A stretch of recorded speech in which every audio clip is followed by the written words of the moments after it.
أعوذ بالله من الشيطان الرجيم. إن الذين لا يرجون لقاءنا ورضوا بالحياة الدنيا واطمأنوا بها والذين هم عن آياتنا غافلون أولئك مأواهم النار بما كانوا يكسبون. إن الذين آمنوا وعملوا الصالحات يهديهم ربهم بإيمانهم تجري من تحتهم الأنهار في جنات النعيم دعواهم فيها سبحانك اللهم وتحيتهم فيها سلام وآخر دعواهم أن الحمد لله رب العالمين. أعوذ بالله من الشيطان الرجيم. بسم الله الرحمن الرحيم. الحمد لله رب العالمين والصلاة والسلام على سيد الأنبياء والمرسلين نبينا محمد وعلى آله وصحبه أجمعين ومن اتبعهم بإحسان إلى يوم الدين. قال الله جل وعلا: إن الذين لا يرجون لقاءنا ورضوا بالحياة الدنيا واطمأنوا بها والذين هم عن آياتنا غافلون. الذين إن الذين لا يرجون لقاءنا بل بكلتا فتو بأمن بالباس بجموغل ورضوا بالحياة الدنيا بنجر دنجر الدنيا آية فأتنا إن الذين آمنوا يبدنجنا إذا آية كانوا وراء فإدنجنا إن الذين آمنوا له فإن الذين لا يرجون لقاءنا ɗum waɗi kadi bana feflotiri ɓe toyaman ade allah seni ɗo wonwi haala ɓen moƴƴiniɓe kañum mbaɗjari muɗum ko heɓata nden o waddi kadi o artiri inna alladina la yarjuna liqa'ana ɗo kidde ko wadda fayinta inna alladina amanu inna alladina anduɓen la yarjuna liqa'ana ɓe kulataju ɗo pottal amin bil basi ɓe ƴummugal na ɓe ɗo desi kamɓe ka ƴummugal man wala kanjum waɗi kadi ɓe kulaye ngal ɓe wi kamɓe ka to ɓe maayi ɗo timmi wala haala ƴummugal ɓaawoton waradu ɓe gerdake bil hayati dunia ngendam duniyaaru badal al akhira battude al akhira li inkarihim laha ngam yankirki maɓɓe ngendam ɗam al akhira ɓe wi kamɓe kam ma hayatina wala ngendam amin koyna ngendam duniyaaru tan namudu wa nahya timmi wala haala ƴummitirgo ɓaawoton kamɓe ka ni ɓe mbi ɓe dalano to ɓe ngeeɗi ɓaawa tum ɓe maayini ɓe wi timmi kanjum ɓe gerɗiɗi e nan duniyaaru on kamɓe kam ko ɓe ɗaɓɓititta fof ɓe mbaɗano watma annu biha ɓe ndeƴƴitori ɓe ngendam duniyaaru o sakanu ilay ha ɓe ndeƴƴi heedi majam ha laatoyo kala ko ɓe yiɗi fuu ɓe keɓa ɗum no ɓe heɓri fuu haajani ɓe keɓa tan kamɓe kam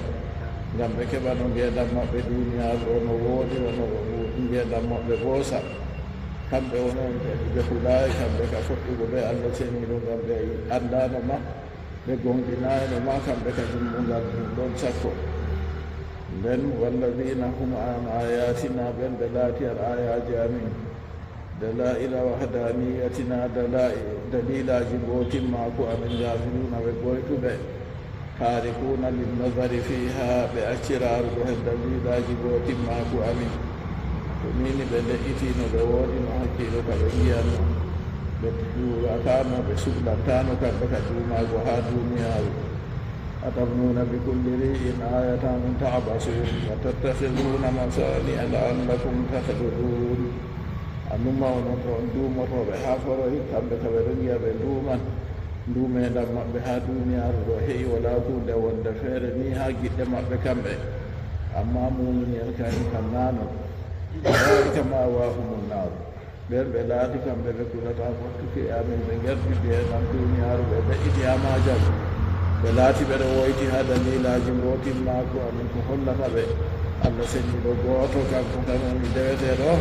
daliilaaji man kanji ma fuu ɓe mbaawa e ɓe ngiyataaɗi kanji o ɓe acciraarugo hennaaji ma sakkuma ɓe ngiya wanne nde laatake ga filuna ɓe goytuɓe taarikuna linnadari fiha ɓe acciraarugo en daliilaaji gootimmaku Allah ulaika ɓe atonma ma'wahumun naaru mo ɓorde maɓɓe woni yiite bima kanu yaksibun be bo sosel ko ɓe laati ɓeɗo faggita mine sirki wal ma'asi ɗum woni hawranaago Allah be gedde a see gedde ɗum laatake ɓe hawranaago Allah ɗum ɗiɗɗi fuu ɗum kuuje mawɗe ɓen anndi kadi sirku kam mo maayri sirku kay man ɗo kam duumotoɗo nder yiite ba Allah seniiɗo wi inna allaha la yakfiru an yushraka bihi wa yakfiru ma duna dalika liman yasha Allah faranta on mo hawranimo amma o faranan ga en majum mo muuyi farango ɗum mo ga en majum woni geddal kangal no ngal yonti fuu e kanjum ko goɗɗo waɗata fuu reen to kadi ta jaɓa waɗago sirku annabijo Muhammad sallallahu alayhi wa sallam ha nder du'aajo maako allahumma inni a'udhu bika an ushrika bika wa ana a'lam wa astaghfiruka lima la a'lam ya Allah miɗo moltore no mi hawranama be hunde miɗo andi miɗo ɗaɓɓitinama faroye ha ko mi anda bo a see ɗum ɗo harani nen dooro ɓe majum nden taskitoɗen bo daaren kuuɗe men ta en hawrana Allah be hunde wonde feere wal ma'asi noon gedde bo hande e jam hakkiilo daaya ɗum gedda ka haani julɗo fu luuta dogga tata acca nastego to halgeteɓe gedde ɗum sababu majum ukkinan goɗɗo ha halakuye sababu majum ukkinan goɗɗo ha yangadaji ɗi duniya ɓe laatira fu ha duniya ɗo ɓe dalila gedde ɗo goɗɗo hamminte kuuɗe ɗuuɗɗe masine yo kañum kadi geddol e jam hakkiilo fu daytoto ɗum sirku bo ɗum woni hoore ha nder hadise wal annabiyu sallallahu alayhi wa sallam wino istanibu sab'al mubiqati luncite kuuɓi joweeɗiɗi kalkoje o limti nder majum sihru nder sirku ɗon nder to gandun nafsi ɗon nder to ɓi adamajo luutoto dayta ko laati woɗayi fuu ɓen man ɓe laatake kadi kamɓe kam mo ɓorde maɓɓe yiite ɓe ko ɓe laati ɓeɗo paggita eggo e sirku ɓeɗo hawrana Allah ɓe tana muɗum wal ma'asi e gedde ɓeɗo kuwa ɓe faalayi gedde kam ko yaake ndey ɓe kuwanɗe so sababu majum sabbibini ɓe kadi jonta kam nastugo yiite go inna alladina amanu andu ɓen nuɗɗiniɓe wa amilu salihati kuwi kuuɗe laaɓɗe ɓe nuɗɗini darange imanaku joweego fu annabijo sallallahu alayhi wa sallam wi imanaku ɗum ɗum geɓe wittude 17 e gelde ko 16 e gelde ɓurɗum ɓangaago nder imanaku kongol la ilaha illallah ɓurɗum tullugo nder imanaku bo sottingo torra accina datal al imanu huwa tasdiqu bi kulli ma jaa bihi nabiyu sallallahu alayhi wa sallam imanaku kayum woni gonɗirki kala ko annabijo Muhammad sallallahu alayhi wa sallam waddi fufu to yiɗi ɗum hunde duniya to yiɗi hunde diina wangude malla wirninde ko goɗɗo gonɗina anda fakat o gonɗuɗo na kanko tan kala mo garanna bo en nulaɓe fuu ɓe gonɗume goɗɗo anda Allah seniɗo on suɓiɓe leniɓe nden kam fakat ɓe gaddi ko laati goonga imanaku ɗo goɗɗo gonɗina nden darake imanaku joweego yadamajo haɓɓade ha ɓernde mum ɗo gonɗi ɗo huura bo dow maaje fa amilu salihati ɓe kuuɓi kuuɗe laaɓɗe ɗo bo darage islamaku jowi o ɓiɓɓe usulu wi ɗiɗo to ɗi kawtima ɗi seeda to ɗi seedi bo ɗi kawta amanu ɓe amilu salihati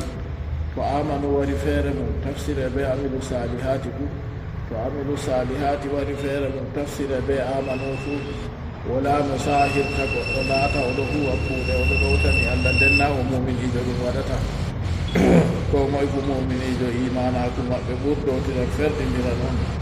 to ɗi gari ɗi kawti mo amanu tafsire darage imanaku joweego no ɗinki woɗende Allah malaika en Allah defte Allah nulaɓe Allah ñalomare dargal hoddirore hayru be sharru amilu salihati tafsire kayen bo darage islamaku jowi seeɗaku deweteɗe wala se Allah Muhammadu nulaɗo Allah ɓoosugo julde hokkuki jakka suumago hijjago yadamajo haɓɓaɗi nder ɓernde muɗum huwa bo ko laati yahdiri o huwan kam ha nder darage islamaku jowi tati nder maaje kam o woodi ɓe o woodi jawdi ɓe o woda jawdi fuu kayum kam lismake dow maako se o huwa seeɗago ɗeweteɗo wala se allah muhammadu nulaaɗo allah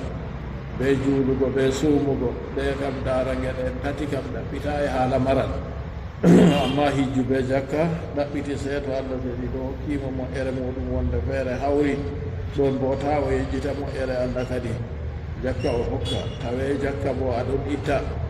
yo nden nden hijju bo fayinta o hijja aɗo mooɓi jawdi faalay yaago hijja amma ene mandi bayto no yoronoɓe ɗon kam kuuɗe ɗiɗi ɗe kam seeto o woodi kadi hunde nde jakkete her mum malla o woodi jawdi ɗe ko yaratamo hijju man inna alladina amanu anduɓe nuɗɗiniɓe wa amilu salihati kuwi kuuɗe laaɓɗe ɗo fefdotiri ɓe ɓe yatogo kadi inna alladina la yarjuna liqa'ana ɓe hulatano pottala min go amma mumin en kam yahdihim rabbuhum jawmirawo maɓɓe ɗon handoɓe yursiduhum oɗon handoɓe bi imanihim ɓe yimanaku maɓɓe bihi an yaj'ala lakum nuran yahtaduna bihi yawma alqiyama ɗum woni allah seniɗo waɗana ɓe annora ɓe kanditoro ɓe ma kañalomare dargal ay bi sababi tasdiqihim billahi wa rusuli ɓe bo sosel gonɗinki maɓɓe allah ɓe gonɗinki nulaaɓe allah ay wa bi sababi amalihim salihati aydan noon ɓe sababu kuuɗe maɓɓe laaɓɗe bo fayin kuugal laamgal ngal laata allah seniɗo sar'igal annabijo muhammad sallllahu alayhi wa sallam o wangirino ngal huurete nden goɗɗo huwangal ngam allah aɓe haɓɓuki anniya bo o huwa ɗo ngam o heɓra mbarjaari ɗo maagal kuugal go laata laamgal o kañum kadi ɓen nuɗɗinniɓe ɓe sababu gonɗinki maɓɓe allah e nulaaɓe allah non noon ɓe sababu kuuɗe maɓɓe laaɓɗe go min no handiroɓe ɓe majum wal imanu wal amalu saliha sababani mawsulani li dari saada imanaku kuuɗe laaɓɗe kañum ɗo ɗum bosose ɗiɗi ko sabibinta yaara goɗɗo ha saare gaabgol naadamu aljanna o duumoyo nder seyo e laamu awi muradu bil imani malla ko muñe ɓe imanaku ɗo alkamil imanaku timmugu liyasmulal amala ngam mooɓa mumgal kuuɗe fof ngam yo annabiyu sallllahu alayhi wa sallam wi la yuminu ahadukum hatta yuhibba li akhihi ma yuhibbu li nafsi goto mon fuu ɗinta ha wiɗana derdi fof ko yiɗani hoore maako na woodi to goɗɗo hiisi hunde wonde ka oɗo yiɗi ka ko tan o mara wiɗanatana maako e noyi o muminijo bo ɗum modi ɓe wi imanaku man timmata on se to o yiɗani derdi fof ko yiɗani hoore maako ɗum woni o hayru dina ɓe duniya o wañani derdi ko ko wañani hoore maako ɗum woni charru duniya ɓe dina yo nden kam to laatake noon ha imanaku maako timma al imanul kamilu go se o laata noon kañum kadi woɓɓe feere bo wi bi imani himman ɗo ha imanaku maɓɓe ɗo ɓe imanil kamili ɓe imanaku timmugu on yasmulal amala ngam mooɓa kala kuuɗe fof ɓe booso sen imanaku maɓɓe timmugu kañum waɗi min hisni ɓe e ngaɗa kadi min naadiɓe kamɓe kam nder aljanna ɗo wara ɓaawa ɗon kadi o wi yursiduhum rabbuhum bi imanihim bihi ɓe nuɗɗinki maɓɓe allah gonɗinki maɓɓe allah bi an yaj'ala lahum allah waɗaniɓe nuran annora yahtaduna bihi ɓe ɗon kanditoro ɓe maaka yawmal qiyamati ande dargal wa tusawwaru lahumul amalu salihatu bi suratin hasana kuuɗe maɓɓe ɓe kuwanno kuuɗe boɗɗe kamɓe laatiɓe mumini en go ɗe surɗine ɗe holle nda suura mbotka kuugal maako ma noon o yiyata wartire suura mbotka inda khurujihim min alqubur wakkati wurtuki mumini en daga genaɗe nda kuuɗe maɓɓe go ɓe gi'a suuraji boɗɗi dede to ɓe ndaari go ɗum hottana ɓe ha raarugo wa taqulu li sahibiha kuntu uzhiruka fi dunia wa udibuka fiha nden kuuɗe maɓɓe boɗɗe wari dow suura botka go se kuuɗe maɓɓe mbi'a bo goɗɗo go mi laatake no miɗo garɗine ha jemma miɗo torre ha duniyaaru laatake miɗo garɗine ha duniyaaru no a waala jemma a ɗanata a waala rewgo allah seniɗo noon fahinta miɗon no torre ɓarma ɗo torra ɓe sababu ko a ɗowtinanno allah go kuuɗe man min on a huwannogo farkam ala zahari kuugal go se wiya yo waƴƴu dow ɓaawo am kadi a siwta jawmuha siya wi wa dhalika qawluhu taala bolwa ɗum ɗo woni konngol allah ɓagiɗo wa nahshuru lmuttaqina ila arrahmani wafda wa nahshuru min mooɓa min heta almuttaqina kuɗoɓe allah ila arrahmani fahuba hinneejo wafdan to ɗon man ɗo fa yusalu yawma alqiyamati ni kadi ɓen man ɗo ɓe laati ɓe mooɓete ɓe jaare har allah seniiɗo kamɓe ɓe baɗiiɓe ɓe laatake ɓe ɗon mbaɗi dow kuuɗe maɓɓe boɗɗe goo wadde dow suura kuuɗe woonde a yii daga ɗum ɓe laamake kadi to bikhilafil kafiri ko ɗuuɗi kefeero kam kefeero kan a heɓata banni ko yumsaru yawmal qiyamati ama amma kefeero kanko o mooɓete o hetete ñalwamaare darngal o wara o bumɗo la yahtadi ila maksudi o handitata haa nufa e maako nde wari o bumɗo ɗo to o yahata o annda nokkure nde a annda nden a wari a bumɗo kam nokkure nde a anndima a bumɗo ka noon jaharata sakko ɓe bumɗo annda nokkure man wa yatihi amaluhu sayyi'u kanko kefeero goo se kuugal maako kallungal waranamo fa yaqulu lahu ngal wiya mo kunta mutalazziban bi fi dunya wa ana arkabuka al yawm kuugal maako kallungal wiya a laati aɗon no weltinoroɓe am ha duniyaaru yo hannde kam mi waɗete a anndi jaroowo mbal jeenoo fiyo sasa hujjowo jambowo kuuɗe ɗe a limta ɗe ha harba kala nde o huwata kuugal man ɗum aɗon no fattanimo ha duniya ɗon kuugal man wiya yo a laati aɗon no weltinoroɓe am ha duniya wa ana arkabuka al yawma hannde kam mi waƴƴete wa dhalika qawluhu ta'ala o wi bolwa ɗum ɗo kañum woni konngol allah bagiɗo wa hum yahmiluna awsarahum ala zuhurihim wa hum hamɓe yahmiluna awsarahum ɓe rondan junubaji maɓɓe ala zuhurihim ɗo maɓɓe maɓɓe a se kuuɗe maako kalluɗe ɗogo kanje ɗen mbaƴƴatamo ñalowmaare man a yi ɓe sendiri ɓe ɓe a ɓe nuɗɗiniɓe goo yo tajri min tahtihimul anhar ɓen laati nuɗɗiniɓe kuuwi kuuɗe laaɓɗe goo jawmirawo maɓɓe ɗon handoɓe tajri min tahtihimul anhar ɗon handiraɓe ɓe imanaku maɓɓe sababu majum ha yahkadi ɓe nasta aljanna al anharu aljanna bo ka coofi tajriɗo dogga min tahtiha les muɗum fi jannatin naim nder aljanna ka neema aljanna ka moƴƴere ɓe duumoto nder maaka yo fi jannatin naim basatina tana'umi ɓe ɗon nder gese neminɗi modiɓɓe anduɓe lunga arabiya mbiyata ha a tawi jiimi be nunu ɗo hawri fu hunde man wirgo ɗon hatton a yi jannat o a yi bana ha duniyaaru ngesa ɓe wiyan ɗum janna yo nonnoon fahinta ɓinngel gonngel nder reedu denenel ɓe wiya ɗum junna a yi jiimi be nunu googu ɗo hawti toon jemma to waɗi ñibre ɓe wiya junhu layli junhu a yi jiimi be nunu goo ɗon toon non noon wawarde de ko goɗɗo wattata wirnora balmitata fiɗa ɗum ɗon bo ɓe ɗo wiya to junnatum ɗum man ɗo to a hiisi a laari nden ha aljanna ka nema ka allah seniɗo tagani yimɓe kaɗon jonta fuu ka tagaka hakka go kaɗo mari ñiɓaloji be leɗɗe ɓendanɗoje toon feere feere kayum ɗo bo non noon ɗo wirni o fi jannatin naim basatina tana'umi ɓe ɗon nder gese ɗe nemingo ha duniyaaru kana si a heɓa gesa man an on a huwa malla bo a yena goɗɗo huwane hidde ko a heɓa neminoro be maaka amma je aljanna kam ko a jagganino allah seniɗo har duniyaaru ɗo heƴi kadi wa hajar ismu yullagu ala jamiil jannati to wi jannatu naimi ɗo inde man nde ɗo yefto e dow moggal aljannaji fufu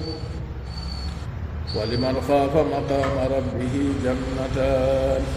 wodani mo kuli darorde yeeso jawmirawo muɗum aljannaji ɗiɗi wal mana anna almuminina alamilina lissalihati ko woni mana man andu yimɓe nuɗɗinɓe gonɗiniɓe nden kuuruɓe ɓe kuuɗe laaɓɗe yusiluhum rabbuhum li dari karamatihi wa mahalli saadati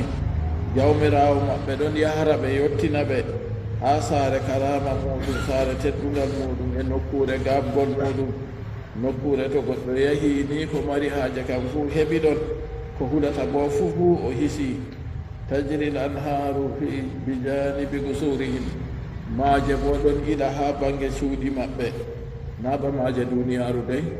to ɗo ila go a tawa looɓe ɗon toon malla kuɗi malla haakoji ñoɗi ɗereji ko nandi iri man na noon ɗum ɗo laaɓi kañum ka wala iri ko nandi banni ndiyam goo bo wala torro har maɓɓe ko ɗumejum yo laatake kamɓe goo ɗo ɓe ɗon nder cuuɗi maɓɓe goo soroji maɓɓe yanduruna ilayha min ala manakini mana min ala amakinihim ɓe ɗon nder suuɗi maɓɓe goo ha nder si'e maɓɓe goo ɓe ɗon ha wakkere ko ɓuri towugo ɓe ɗo ndaara gararuyeje maɓɓe ko Allah seniɗo marniɓe ha aljanna goo moƴƴe ɗe Allah seniɗo hokkiɓe ɓe ɗo beltinoro be yiigo ɗum kanjum man ɗo ma heeɓe ɗum hunde wonde feere nden nastuɗo aljanna walanamo ɓingal ko kaye a yi duniyaaru ka ko ɓurata welgo ma a jaynitiɗo ko a yehi a ñalli huugo a somi a wara a heɓa ñamdu welludu a mari haaji a ñaama jaram belɗam jara nden a waala a ɗaana a foofta to ha aljanna ɗo ɗo yiɗi man ma ɗi ngala kanjum ma ɗum torra on a sey ha duniyaaru a sey ha duniyaaru kam ngam a ɗaana a fofta ha heɓa janngo a ɗora huwa fayin ha aljanna ka wala ko ɗumejum ɓe ɗon jotta ka nder nemaji fi jannatin na'im nder aljanna ka nema ka moƴƴere Allah seniɗo waɗani ɓe ɓe ɗo duumi nder majum dawahum fiha nden ɗo a maɓɓe nder aljanna man talabuhum lima yastahuna ɗaɓɓititki maɓɓe ko ɓe suunete fil jannati nder aljanna to woodi ko ɓe giɗi ha aljanna fuu andi a muɗum wiigo maɓɓe subhanaka allahumma to ɓe wi subhanaka allahumma ni nda hunde man tan ay mana man ya allah senu e wodanima an allah fa ida ma talabuhu bayna aydihim to ni nde tawama ɓe ɗaɓɓiti ko ɓe suunago seeda hunde man ha yeeso maɓɓe tan ha duniyaaru ɗo ka waɗan hay to ni ni a ɗaɓɓiti hunde man ko aɗo mari ndeman a jotta ka seeɓe ha ɓe ɗaɓɓita ha woni ɓe gaddane tawon to aɗo mari ma sakko to a wala ka nde keɓata kadi amma ɗaɓɓirre maɓɓe ha aljanna kam an yaqulu subhanaka allahum ɓe wiya senu e wodanima ya allah fa yatunahum bitta'ami ala almawa'idi ɗon kadi ɓe gaddane ñamduji feere feere jotta kam dow tabuleji a mangé ta ƴamu kadi deydey no ɗum woni kullu ma'idatin milun fi milin kala tabule wala mangé gotal fo milu ha mil ɗo noyi ɓe wi bana kilométre ɓe reeta to gala galaɗi fuu bana ni tabulewal mangé gotal fuu banni ñamduji kata ƴamu ko woni ɗon kadi fi kulli ma'idatin sab'una alfu sahfa ha kala tabulewal gotal fuu le'e ujune 50 woni ɗon fi kulli sahfatin lawnun min at-ta'am ha kala le'al gotal fuu ɗo mari nondeji ñamdu feere feere na ha le'al fuu nonde woore dey kay kala le'al gotal fuu ɗo mari nondeji ñamdu feere feere la yushbihu ba'duha ba'dan ñamduji man yoga muɗum nandata ɓe yoga sam fa ida faragu min at-ta'am to ɓe waddanama ñamdugo to ɓe ñaami ɓe kempiɗi her majum wa hamidullaha ɓe getti allah ala ma atam ɗo ko o hokki ɓe wa dhalika qawluhu o wi bonwa ɗum ɗo kañum woni konngol maɓɓe wa akhiru dawahum an alhamdulillahi rabbil alamin konngol maɓɓe ha duniya ha aljanna kamɓe ɗon noon koɓe suuna fuu ɓe wiya subhanaka allahum sennekima ya allah nden wa tahiyatuhum konngol maɓɓe fi ma baynahum ko woni hakkunde maɓɓe fiha salamu nde aljanna man koɓe kofnotirta woni kalimawol salam ɗo konngol maɓɓe ko woni ha aljanna konngol salamun kam hakkunde maɓɓe on ɓe kofnotirta be magol na malla malaika en kofnotirtaɓe be magol na malla kalimawol salamun man ɗo togol wardata allah seniɗo wiyen wa tahiyatuhum fiha salam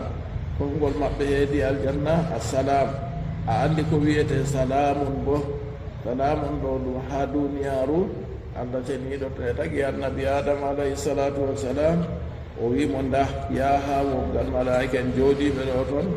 yaha jotta ka a simmina dow maɓɓe hannana ko ɓe hofnirte nde o yahi o wi assalamu aleykum ɓe wimo wa aleykum salam wa rahmatullah ɓe ɓesdanimo wa rahmatullah ɗi o laatake ɗo woni konngol meɗen ha duniyaaru en kofnotirta hakkunde meɗen salamun ɗo ɗum ɗume ɗum ɗaɓɓitirgo bisnam ha kala bangeje fuu attahiyatu ma yuhya bihi l insanu min alkalami tayibi kanjum woni ko neɗɗo hofnirde iggo e boliɗe belɗe. Annabijo sallallahu alayhi wa sallam nder hadiseji maako ko laati ha mana man o wi to goɗɗo warani on wolwani on daga silminay tata jaabe mo yo kanjum kadi goɗɗo ko fuɗɗirta ɗo kam silminago konngol maako a yiɗi fu Allah reene Allah barkiɗine Allah waɗunoy se arta a silminata won to a arti a silmini nden a waddi du'aje ma man kanje kadi Allah seniɗo jabante amma so nanon kam wala jawabu on ha muɗum to laatake kamɓe go ha ɓe goni ha aljanna ɗo fofgol maɓɓe nder aljanna man woni salam ko woni hakkunde maɓɓe kamɓe ɓe fofnotiran o silminan ɗo o silminan ɗo o ha duniyaru fuɗɗugo silminago ɗum sunna jaabago ngo bo wajibi silminowo dammuɗum man o wiya assalamu aleykum ta waɗu ini yofaare yimɓe feere assalamu aleyk ta waɗu noon mo a silmintaman ko o goto ɗo ɗo wondi ɓe malaika en maako de tata tammoɗa o feere maako assalamu aleykum a wadda ɓe lameri jamɓuɗo kanjum ɓuri tilmugo yo dammuɗum man banni malla wiya assalamu aleykum wa rahmatullah malla wiya assalamu aleykum wa rahmatullahi wa barakatuh non jaɓo o silminago bo wiyete wa aleykum salamu wa rahmatullah malla wa aleykum salamu wa rahmatullahi wa barakatuh malla wa aleykum salamu wa rahmatullahi wa barakatuh wa magfiratu riwaya Abu Dawud waddi ɗum de to silminago man Allah seniɗo wi wa idha huyyitum bi tahiyyatin fa hayyu bi ahsana minha aw rudduha to ni on hofnirama ɓe kofgol lorne ɓe ko ɓuratagol woɗugo malla on lornagol kangol man kanjum on to goɗɗo silmini assalamu aleykum mbiyamo wa aleykum assalam wa rahmatullah ɓesdanamo wa rahmatullah to wi assalamu aleykum wa rahmatullahi wa barakatuh mbiyamo wa aleykum assalam wa rahmatullahi wa barakatuh wa magfiratu malla bo to wi assalamu aleykum andu mbiya assalamu aleykum yo ɗo fu a wiyan banni non bo silminirte salamun aleykum ɗo fu wiyete amma banda silminago ha julde kam silminago ha julde kam salamun aleykum ɗo waɗatake se a waɗa assalamu aleykum ha julde ka ɓe alifi ɓe laamu se wara ɗo non annabijo sallallahu alayhi wa sallam hadisa o sahih Bukhari ɗo silmina ha julde ɗo assalamu aleykum wa rahmatullah assalamu aleykum wa rahmatullah bakeje ma ko ɗiɗi fu an bo cilminira noon to a wi assalamu aleykum na julde timmi ɓesdugo wa rahmatullahi ɗo ko torrete kadi ko torrete ni to a accini a heɓata bar jaari man kanjum kadi a ɓesdanon man fuɗɗugo silminago ɗum sunna ruddago ngo bo wajibi yimɓe ɗuɗɓe to ɓeɗo jaaha goɗɗo goto to silmini ɗo he'ani luttuɓe amma to a ko ɗiɗi bo fa non silminan bo non jabgo silminago bo to goto jaɓi silminago he'ani luttuɓe amma ɓe fu to ɓe jaɓi bo gacce wala non ɓe nediji silminago goɗɗo jahowo silmina dow jooɗiɗo yowwa baɗɗiɗo silmina dow jahowo ɓe kosɗe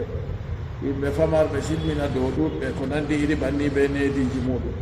hokkago nediji dina islama nehoro ɓe maji kanjum on ko tabbitinta yimɓe mbar jaari muɗum ɗum kadi Allah seniɗo wi wal malaikatu yadkhuluna alayhim min kulli babi nawi tahiyatuhum fiha salam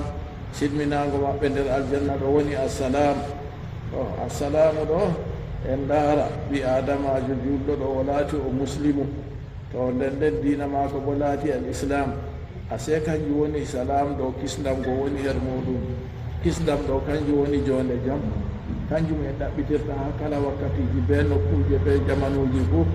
kanjum ardiɓe meɗen ɗaɓɓititta tum on nanata ɓe bolwata haala la paix se wonana yimɓe se yimɓe heɓa jonde jam se kisdam wona hakkude yimɓe se narral wona hakkude yimɓe se yimɓe belda hakkude muɗum gam heɓa kisa heɓa ngendam muɗum wooɗa ngendam duniyaru ɓe dogganta sike to ɗam wooɗa kadi en heɓano en moƴƴinira ngendam en laakira bo gam be woɗugo ngendam duniyaru go sabbibinta heɓa kadi jotta kam no moƴƴinira ngendam alaakira kanjum o wi wa tahiyatuhum fiha salam fima baynahum ko woni hakkude maɓɓe silminago go ayo malla bo tahiyatul malaikati lahum malla malaika en on silminta dow maɓɓe kamɓe yimɓe nastuɓe aljanna goo قال تعالى لبغي ويها يقول كفيره والملائكة يدخلون عليهم من كل باب سلام عليكم ملائكة نستدعو الجنة هكذا دمك الفوه فبنستيقوا بسلم الدوم سلام عليكم جمع الله تبتك دومون كونغول دي أبو الكري حكو دمك دون بسلم o silmina do kam be yimɓe aljanna fof golɗiɗa bol balla bo malaika en on silminto dow maɓɓe awtahiyatullahi lahum kongol tatabol malla bo ɗum kofgol allah seniɗo hofnirta ɓe be kalimawol ma Allah taala allah ɓagiɗo wi salamun qawlan min rabbir rahim salamun ɗo qawlan ɗum kongol min rabbir rahim daga jawmirawo ɗuɗa yinnukijo to a yiɗon bo fayinta kongol wari ɗon nden wa akhiru da'wahum ragare do'a maɓɓe an alhamdulillah an ɗo o wi mufassiragol tafsirowol hay woni anno wiigo alhamdulillahi e tore tabitani allah rabbil alamina jawmo tageefoji akhiru da'wahum o wi ragare do'a maɓɓe to ɓe bolwi to ɓe mbi alhamdulillahi rabbil alamina ɗo timmi wala ko feere ɓe tammi bolugo na ay aljanna na ɗum timmu hunde timmore nde ɓe nasti aljanna kana moƴƴere kam timmi kadi ɗumejum feere moƴƴere may dande nde duumoto ha foroy wal muradu bima yastahunahu bil janna muño be ko ɓe suunete ha aljanna kam fuu ɓe keɓoɓe ɗum ma kana mahmudan fi duniya hunde laatinde yettande ha duniyaru ko o yelata kam fuu o heɓan ha goɗɗum ko o andama wala wi'atake kadi jonta kam bana nafsuji kalluɗi kanji naɗi gelanno hallede na amma yeɗugo hallede kam timmi ha duniyaru yande yimɓe ƴummitinama kam ko kuwanno ɗum hallede ma o yelatande o yiɗa yiigo mo ɓe kudanno kalluɗum man ma al akhillahu yawma idin ba'duhum li ba'd beldiɗiraɓe sobiraɓe yande nden yande dargal yoga maɓɓe ɓe yoga ɗo aduwun allah wi ɓe konne illa al muttaqin sey yimɓe kuloɓe allah andini en kadi a sey ko ɓe gelata ha ɗum ka ɓe yimɓe hayru nde nini ɓe nder aljanna on ɓe goni wona ko ɓe gelata kadi fala tafturu bi balihim fil janna kalluɗum ka toƴƴata ha ɓerɗe maɓɓe sam sam wala yamidu ilayha taquhum ɗabi'aji maɓɓe ma wurorta miɗirta heedi ko laati kalluɗum ko kadalika yugalu fi shahwatin non wiyete ha kala suunoji goɗɗi ɗi laati haram fuu na kanji ɓe suunete wa aidan ahlul jannati la adbara lahum a yiide de ko en bolwi ha ñamduji feere feere tabuleji amamde feere feere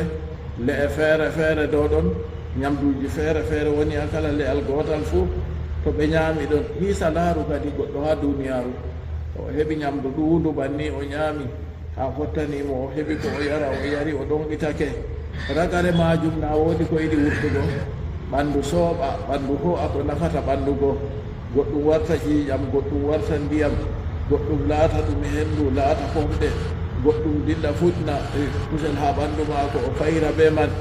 nden lutta ko nafata desema e gol jotta ka sey rufe kayum kam e ha aljanna bo kadi ñamduuji ɗuuɗɗi ɗi ka seenoy kadi o wima wa aidan ahlul jannati la adbara lahum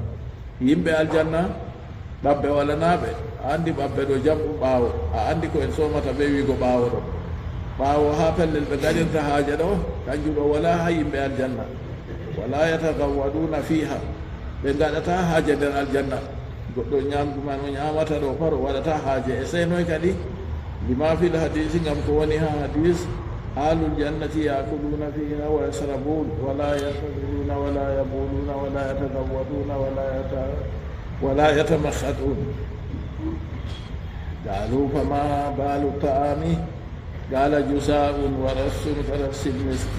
yulhamuna tasbiha wa tahmida kama yulhamuna an-nabas yimɓe aljanna wari ha hadis o yimɓe aljanna ɗo nasti aljanna ɗo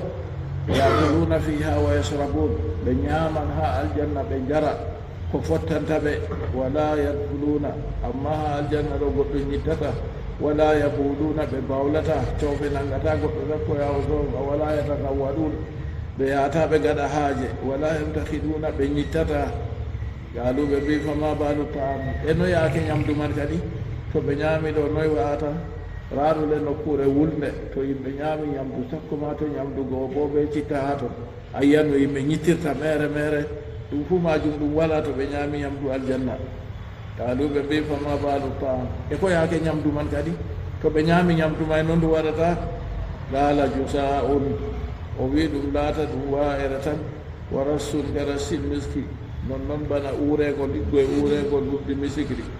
ɗum wa'ere ɗum wulwinki. To ɓe wulwini ɗo ñamdugo timmi, to ɓe wawi ɗo ñamdugo timmi, nden accuɗon ma uurengol wurdi misiki on wurtata ha wa'ere ɓe wulwinki go fu. Yulhamuna tasbiha wa tahmida, ɓeɗo longina sennuki Allah e yettuki Allah, wigo subhanallahi alhamdulillah. Kanjum ɗo ɗum waati ha aljanna bana noyi, kama yulhamuna nafasa, baɓe longinte pofɗe. Fofugo aɗo fofaɗo na saɗay, non laatugo subhanallahi walhamdulillahi ha maɓɓe ha nder aljanna, kayɓro ɗum koyɗum ha maɓɓe wala ko saɗi. Ni on ɓen nan ɓe yatake ha yimɓe aljanna no duumonto nder seyoji, nder kala kuje ko ɓe yiɗi fuu ɓeɗo ɗumi nder seyogo ɗon kadi o wiyata wa akhiru da'wahum anilhamdulillahi rabbil alamin. Ay fa alul jannati yabtadi'una matalibahum bitasbih, yimɓe aljanna ɗo ɗaɓɓitira, yimɓe aljanna ɗo fuɗɗira ɗaɓɓirre maɓɓe ko ɓe giɗi ko ɓe ɗaɓɓitata fuu ɓe sennuki Allah. Subhanaka allahum, ni ɓe wiyata sennekima ya Allah. To ɓe mbi banni ni, Allah seniɗo anduɗo tagi kuje goo fuu ngam maɓɓe dey, ko ɓe giɗi fuu senda ɗum tan. Nder wa yahtimunaha bilhamdi, ɓeɗo timminira ɗum ɓe yettugo. A ɗaɓɓiti hunde on nde a mari haaje ni, nda hunde man nden a hutinir no a mari haaje na sey getta Allah. Allah seniɗo wolwi ha yettore ɗo ɗum ko sabbibinta moƴƴere Allah seniɗo duumo dow yimɓe. Alhamdulillahi rabbil alamin, goɗɗo yettiran Allah be ɗemgal mum, yettiran Allah be terɗe muɗum. Yettirgo Allah be terɗe muɗum on woni huugo umroje Allah fodde bawɗe muɗum dayakaale Allah seniɗo bo. Yettugo be ɗemgal bo wiyan alhamdulillahi rabbil alamin. Annabijo Muhammad sallallahu alayhi wa sallam to o ñaami ñamdu o timmini ɗo, to o wari fuɗɗugo ñamdu o bismoto bisimillah, ɓurɗum famdugo e banni. Nden to goɗɗo ñaami ñamdu go to haaje muɗum humti ɓaawo ɗon alhamdulillah, ɓurɗum rammugo man bana ni. Malla bo alhamdulillahi alladi at'amana hadha ta'ama min gayri hawlin minna wala quwwa, ko alhamdulillahi alladi at'amani hadha ta'ama min gayri hawlin minni wala quwwa. Malla bo alhamdulillahi alladi ja'alana muslimin. Do aaje ɗon feere feere to ni, gettoje ɗon feere feere to goɗɗo ñaami ñamdu yettata Allah seniɗo, non to o yari bo o yetta Allah seniɗo. Amma annabijo Muhammad sallallahu alayhi wa sallam to yari ko sam, ha do a waɗata ɗo o wiyan jawmirawo wa zidna minhu, ɓesdan min bo heedi majum. Yo noon goɗɗo yettoto Allah seniɗo ha kala yaakeji mum fuu. A yi non en bolwino woodi sajadatul sukri, sujudere nde yettore. Goɗɗo nufi, goɗɗo yiɗino hisgo hunde, sey Allah hisnimo o sujudan sujudere o wora o yetta Allah. Alhamdulillahi alladi najjani min kaza, yettore tabitani Allah mo hisni am hunde kazare. Malla o yiɗino heɓugo hunde, o yeli hunde go sey o heɓi, o sujudan sujudere o wora o yetta Allah. Allahu akbar, alhamdulillahi alladi a'tani kaza, yettore o wodani Allah mo hokki am hunde kazare. Allahu akbar, o ɓamta o sujudi ɗo o wiyan ɗum nde gotel na malla nde tati na, no o yiɗi fuu o wiya kadi. To kanjum ɗo ɗum yettuki. Allah seniɗo wi la in shakartum la azidannakum, to ni on yetti moƴƴere nde mi moƴƴi on, wallahi mi ɓesdana non. Wala in kafartum inna adabi la shadid, to on nguli moƴƴere nde on hufri bo hande yangada am satuka, nufallah salawatu wal afiya. ɗum hanani jam heɓɓiɗo fuu o laata o getto Allah kala yaake fuu. Wa akhiru da'wahum, ragare do maɓɓe ha nder aljanna anno wigo alhamdulillah, yettore tabitani Allah rabbil alamin, jawmu tagefoji. Yiiki maɓɓe ni kamɓe no ɓe mba'i hunde nde ɓe mari haaje fuu, to ɓe suunama ni nda hunde man tan, hunde man nde yahalira kadi nden ɗo ɓe naftora be majum, na ɗum haani yettego kadi. Ɗon ɗo nde Allah seniɗo waɗi yettore ɗo tabiti dow maɓɓe, ɓe gettan fofugo man ɗo ma yettuki Allah ɗo ba pofɗe ha maɓɓe ɓe giyata. Ko laatake banni. Wa akhiru da'wahum alhamdulillahi rabbil alamin, ɗo na wolde maɓɓe timmi, ɓe metata wolugo dey. kay ɗon man ɗo ɓe getti Allah seniɗo ha hunde nde ɓe yiɗi fu dande ɗo non noon yaake nde ɓe giɗi hunde man fu subhanaka allahum nden bo nda hunde man nde wara nde yahlira yaake nde yahliri fu kadi bo ɓe gettan Allah seniɗo ɓe mbiyan alhamdulillahi rabbil alamin ولو يعجل الله للناس الشر استعجالهم ولو يعجل الله للناس الشر استعجالهم بالخير لقضي إليهم أجلهم فنذر الذين لا يرجون لقاءنا في طغيانهم يعمهون وإذا مس الإنسان ضر دعانا لجنبه وإذا مس الإنسان الضر دعانا لجنبه أو قاعدا أو قائما فلما كشفنا عنه ضره مر كأن لم يدعنا إلى ضر مسه كذلك زين للمسرفين ما كانوا يعملون. قال الله جل وعلا ولو يعجل الله للناس الشر استئجالهم wondo Allah yawɗinana no yimɓe sarruba yawɗinti maɓɓe bil khayri khayru. Jalaluddin rahimahullah o wi wa nazala aya garanta ka jibbi lamma staajala al mushrikuna al azab wakkati heferɓe jawɗini yangada may way ka jippola lamma bayyana Allah subhanahu wa ta'ala ndeni Allah mo seni ɓagare wodani o wangini an yujiba da'iya bil khayri o jaaboto do oranɗo ɓe khayru fu khayru addaba ibadahu o nehiri jeyaɓe maako kadi bi annahum la yallubuna sharra ta ɓe ɗaɓɓita sarri kam bal accina yallubuna al khayra fa yutawna ɓe ɗaɓɓita khayru on ɓe dokkete qawluhu konngol maako lamma stajala al mushrikuna qila wiyama annadiru bnul harisi wa gayruhu ɗum nadiru ɓiya harisi ɓe tanamum ɗum hayso qaalu nokkuɓe mbi allahumma in kana hada huwa alhaqa min indika faabtir alayna hijaratan min assama ɓe mbi ya Allah ɗum muhammadu waddi ɗo to ni kayum woni gonga daga to ma nden ka tomnu ka e dow amin daga asama ɓe wiyanode to kanjum on woni gonga ka hanndi timminel majum ɓe mbi kay to kanjum on gonga ka tomnu ka e dow amin daga asama yo wakkati ɓe mbi noon on kadi o nazala aya jippi walaw yuajjilu llahu linnasi wondo Allah yawɗinananno yimɓe a sarra sarru istijalahum ba yawɗinki maɓɓe ay ka stijalim ba yawɗinki maɓɓe bil khayri khayru lagudiya ilayhim ajalum da ajalji maɓɓe yitanoma her maɓɓe lagudiya ɗo bil bina'i lil maf'uli wal fa'ili lagudiya ɓe lagada ilayhim ajaluhum e lagada ilayhim ajalahum to laɓudiya ilayhim ajaluhum birrafi ɓe turde to kañum on haade de o wi bilbina'i lil maf'uli wal fa'ili nden wan nasbi e masuki dow nden bo lagada ilayhim ajalahum da Allah hitinanno ɓe ajal maɓɓe hitugo ajal may noy kadi mbiyan yuhuli kam o halkanoɓe walam yumhimu o muyantaɓe to nini o yawɗinananno ɓe yangada ba ɓe torirta khayru o humtana ɓe ha hayru ɗo to noon o yawɗinananno ɓe ha yangada bo da o halkanno ɓe fuu wa nadara min acca alladina la yarjuna liga'ana ɓe kulata fottuki yamin ɓiɗugo yaani himɓe ɗon nder yaggare maɓɓe mahuna ɓe ɗon bembo yataraddaduna yatahayyaruna ɓe ɗo gartina wembiɓe ɓe dullano ɓe waɗa ɗum man noon Allah ceniɗo nde o ratake arrahman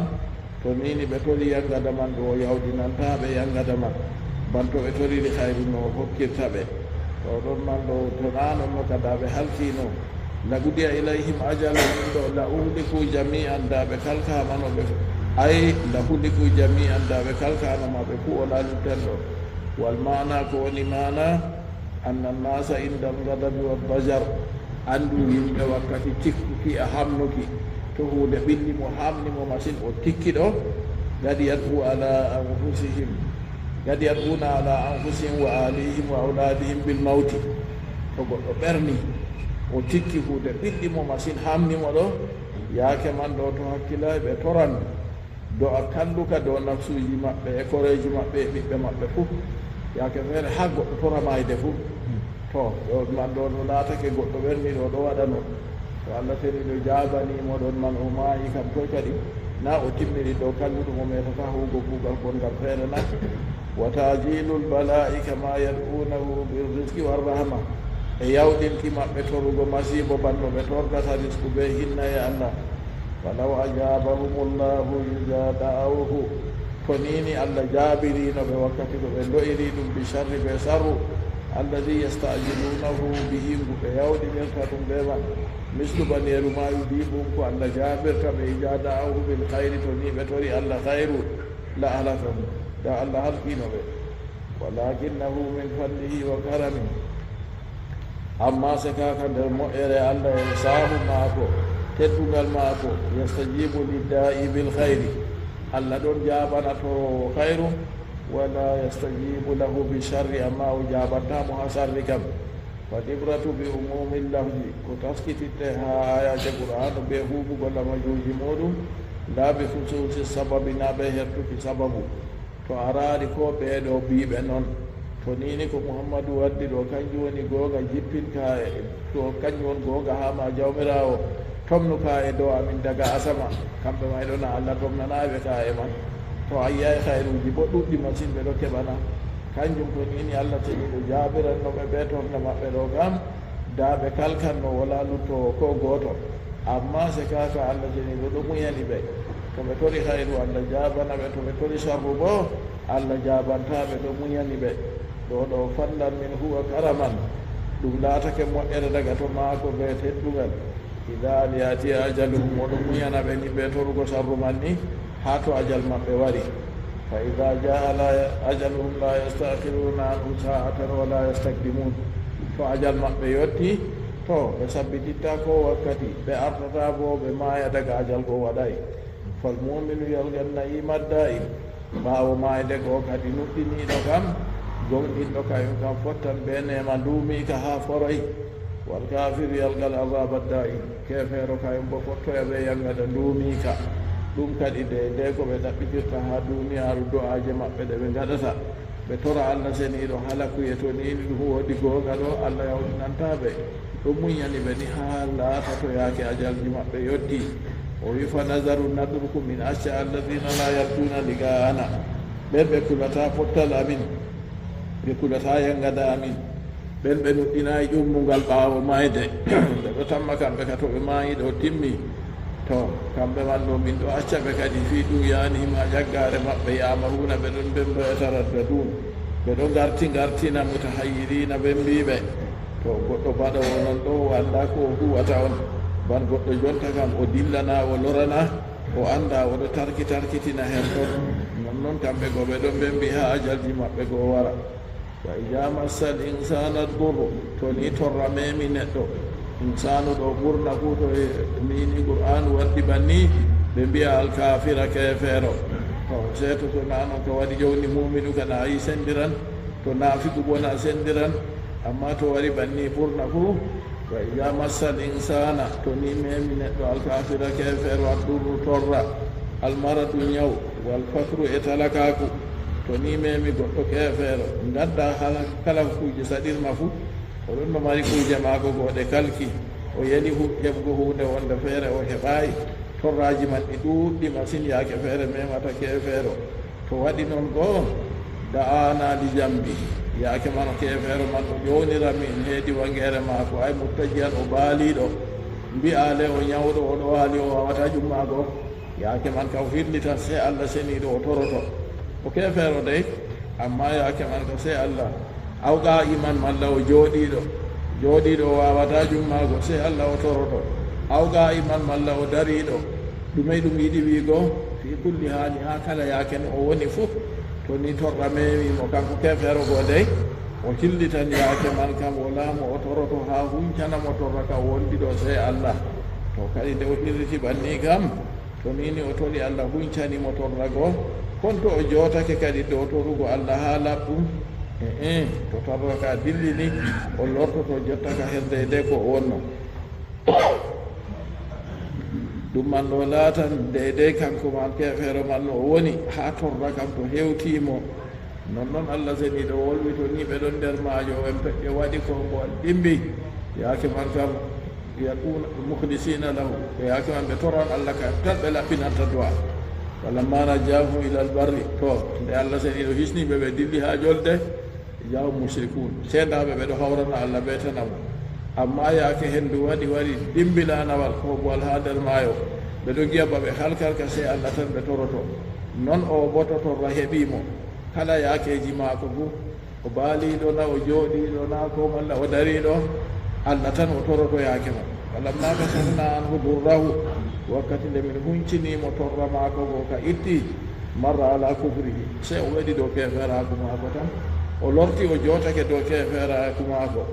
o wi ka an mukhaffafa wasma majufun ay ka annahu anumma hanko o lam yad'una bana o torayno min o do'orayno min ila durri ka torra massahu mem kamo kadhalika banani zuyyina zaknanama lil musrifina pantinɓe kamɓe woni heferɓe sirkuɓe hawrananɓe Allah ma kanu yamaluna ko ɓe laati ɓe ɗo kuwa goɗɗo julɗo muminijo tawa non kadi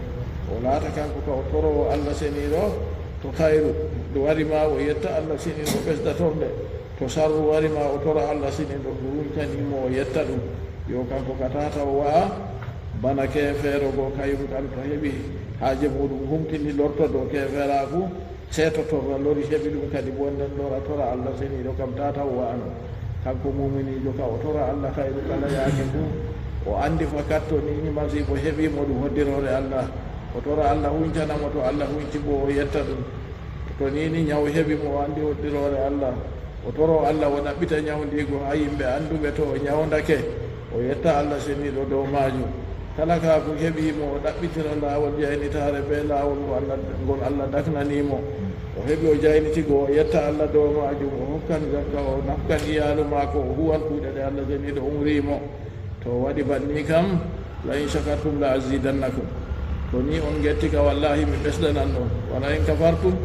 inna adabi la shadid to on mbuli moƴƴere Allah seniɗo moƴƴi on on gejjiti oɗon kam on tammi way bawɗe mon hokki on ɗo Allah seniɗo wi ande yan gaɗa am catuka kadi ni kefeero wayi Allah seniɗo tindini kadi julɗo handay kayum ka wa'ano ma kanu yamalun zuyina lahu zuyina jagnanama lil musrifina pantinɓe kamɓe woni almushrikina sirkuɓe hawranɓe Allah ɓeetanamo ɗum ma kanu yamaluna ko ɓe laati ɓe ɗo kuwa ɓe tamma kamɓe kam andal maɓɓe hokki ɓe ɓe tamma tiiɗal maɓɓe hokki ɓe ɓe tamma wawuki maɓɓe faggitirɗi jawdi hokki ɓe non yamugo fuu yaake o yamɗiti ka o tamma yo kanko on waɗi dalila o yamɗiti go o yejjiti Allah kadi yaake nden